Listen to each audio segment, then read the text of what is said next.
At the end of August, China's Ford electric vehicle division announced that it will upgrade the smart cockpit chip to the Qualcomm Snapdragon South Australia 8155P chip for free for existing or soon-to-buy Ford electric vehicle users.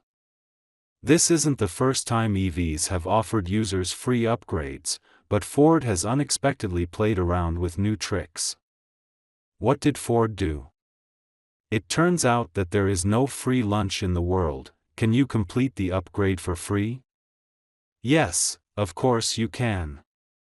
But at first, you must recommend at least 5 friends to sign up for Ford electric vehicle membership. Do you think this is over? No. It seems that you also need to ask a friend to complete the first test drive. This disgusting advertising model has caused many car owners to complain for a while. Where is the once proud Ford? Well, it seems to be an indisputable fact that Ford is late in the new energy era. In the field of electric cars, Ford is very ambitious, and a Ford Mustang Mach-E was regarded as a sharp sword to challenge Tesla's Model Y, but the sword was obviously not sharp enough. According to the data, only 3,576 vehicles were delivered in China in the first half of this year. Meanwhile, its performance in the US market is also lackluster, selling 17,675 units in the first half of this year, while his rival Model Y sold 5 times more units than it. What happened to Ford? What made it suffer an unprecedented predicament? In the new energy era, is there only one dead end for the old car companies? Hi, everyone. Welcome to Auto Age. Before we started today's video, please subscribe to the channel and turn on the notification bell. Okay, let's get started. When it comes to companies that have made great contributions to the development of the world's auto industry, I don't think most people will avoid Ford. While Mercedes-Benz built the first car on Earth, Ford made the dream of millions of ordinary people owning a car a reality. At the end of the 19th century, many experimenters around the world worked together to promote the transition of mankind from the age of steam to the age of gasoline engines. American Henry Ford was one of them. When he was an engineer for the Edison Electric Light Company, he successfully developed a car powered by an internal combustion engine in his spare time. In 2008, Ford was the only auto group that got out of the economic crisis without the aid of the state. Ford may not have thought that in the pace of new energy, as a century-famous car company, it actually fell behind. Compared with sales, Ford's biggest headache is quality. Ford electric vehicles have been recalled and suspended several times in the past 2 years. What? Are you kidding me? The EVs of a century-famous car company have quality problems? You know, Ford's concept of electric cars dates back to 1914. At that time, Ford founder Henry Ford and Edison jointly invented a concept electric car. In 1967, Ford launched the Commuta concept pure electric car with a maximum range of 64 kilometers. With a strong corporate history, by 2017, Ford had obtained more than 1,000 patents in the field of electrification. It is clear that its new energy gene is so powerful, but why did the later EVs fail again and again? Okay, let's move on to what exactly is going on here.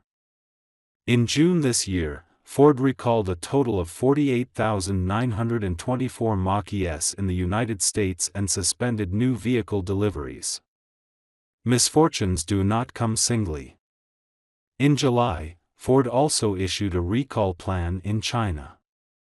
According to statistics, the Mach-E delivered by Ford in China was started in December last year, and only 1,851 vehicles were delivered by March, and 775 vehicles have been recalled, accounting for 40% of the total.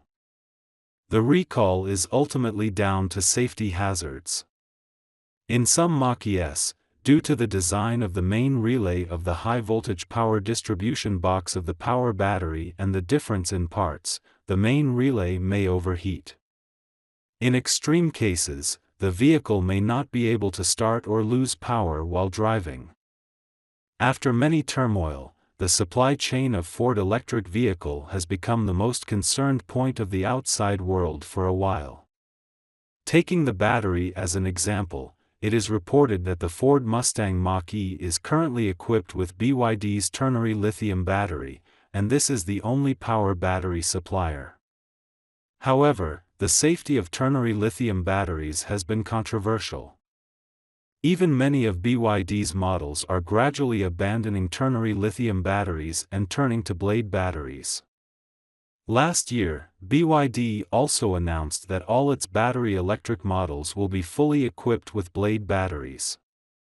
Moreover, there is only BYD behind it, which means that the production and delivery of Ford electric vehicles is seriously linked to BYD's battery production capacity. By the way, previously, due to insufficient battery capacity, the delivery cycle of Ford electric vehicle was even extended by 2 to 3 months. In the era of new energy, upstream and downstream supply has become extremely important, and the slow coach of Ford seems to be no longer applicable. For example, it took a year from the announcement of the Mustang Mach-E to the launch, and it seems that Ford has not broken away from the service model of traditional car companies. In short, not keeping up with the pace of the market is a cruel fact that Ford has to admit. To be honest, to take the Chinese market, for the current Ford, the road is long and difficult. The price of the Ford electric vehicle in the Chinese market is between 270,000 renminbi and 380,000, a price range similar to that of NIO, XPeng, and Leading Ideal, the strongest domestic player in China. Unfortunately, Ford does not seem to have much competitiveness in both cost and intelligence. Ford's new energy ambitions have always been in China. From Ford's previous actions, we can also glimpse its desire for China's new energy market. Moreover, in August this year, at the 4th World New Energy Vehicle Conference, Ford also announced its electrification strategy in China, and will fully promote the development of new energy vehicles in China. The important products, design centers and creative centers are all placed in China. At the same time, its new energy center will also be established in China. So, why can't Ford let go of the Chinese market that it has been unable to obtain for a long time? In my opinion, this is because China has become a key market for global new energy vehicle sales. In the first half of this year, the global sales of new energy vehicles exceeded 4.22 million, of which, the sales of new energy vehicles in China reached 2.6 million, accounting for more than 60% of the global sales. Moreover, the market penetration rate of China exceeded 21.6%, and the number of ownership exceeded 11 million. On the one hand, it is an urgent transformation task for Ford, and on the other hand, China is a fertile market for new energy. Then it is self-evident that Ford has coveted the Chinese market. However, judging from the performance of the Mustang Mach-E, if things go on like this, Ford will not be able to get the Chinese market. Besides, has Tesla as a strong competitor, and its status in its hometown of the United States is also in jeopardy. After all, the figures for the first half of 2022 show that Tesla's market share in the US electric vehicle market is still 68%, far more than half, which is the eternal pain of Ford for a century. Okay, that's all for today. Please put your comments below, and share your insightful ideas with other people. Do you want to learn about more auto stories? Please keep following our channel and like our videos. Thank you so much for your continuous support. Your precious time with us is highly appreciated. See you.